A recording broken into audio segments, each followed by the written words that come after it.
In other news now, over 600 households will be displaced by a titanium mining project at the Wild Coast's Xolobeni village in the Eastern Cape. The Amadiba Crisis Committee has approached the North Gauteng High Court to make sure this doesn't happen. Our reporter Malungelo Booi joins us now in studio. Malungelo, thank you so much. This is such a long, dragging, protracted issue that has been playing itself out for over a decade, in fact. What is being brought before the court right now? Well, what the residents are saying to Lasizwe are saying that we want, as the landowners at Xolobeni, to have a say.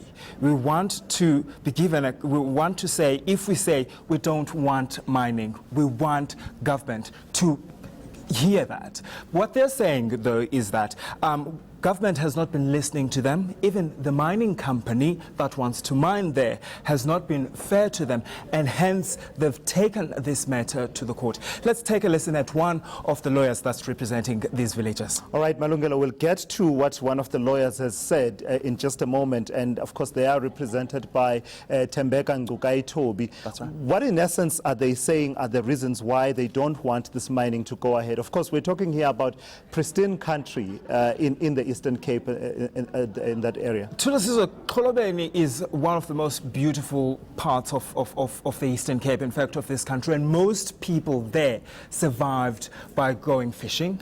You know, their livestock depends on that land. In fact, I was talking to one of the activists. I don't know if we have her bite, where she was actually explaining to me why they won't give up fighting.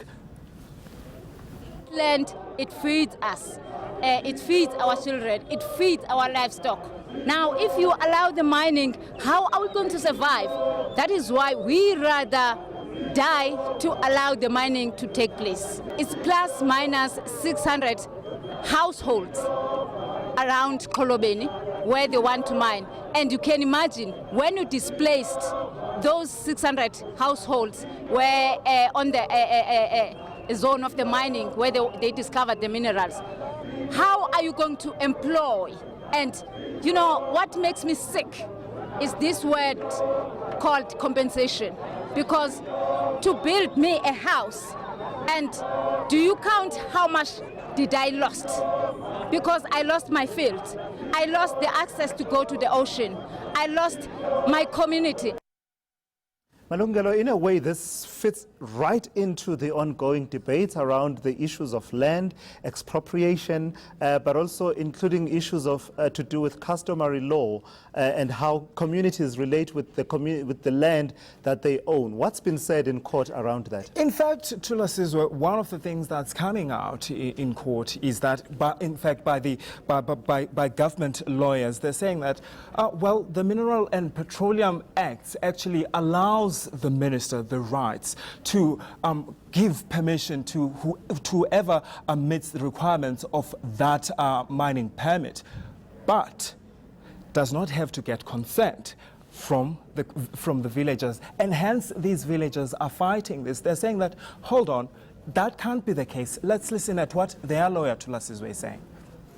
The community is asking the court to declare that they have the right to decide what happens on their land. They're the customary law owners of this land. They've been those owners for generations, and they want to decide whether they want to allow mining or not. What's the key argument then?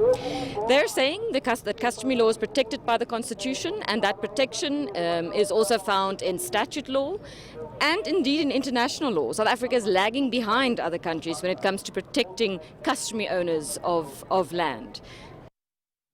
So Malungelo, tell us where the case goes from here. What time frames are we looking at in terms of hearing? Well, in fact, the judge was saying that this is actually quite an important case. The arguments are done. We'll wait now for the judgment. It might take 2 weeks or even a month. All right, Malungelo, thank you so much for that update on that very, very important story coming out of the North Gauteng High Court.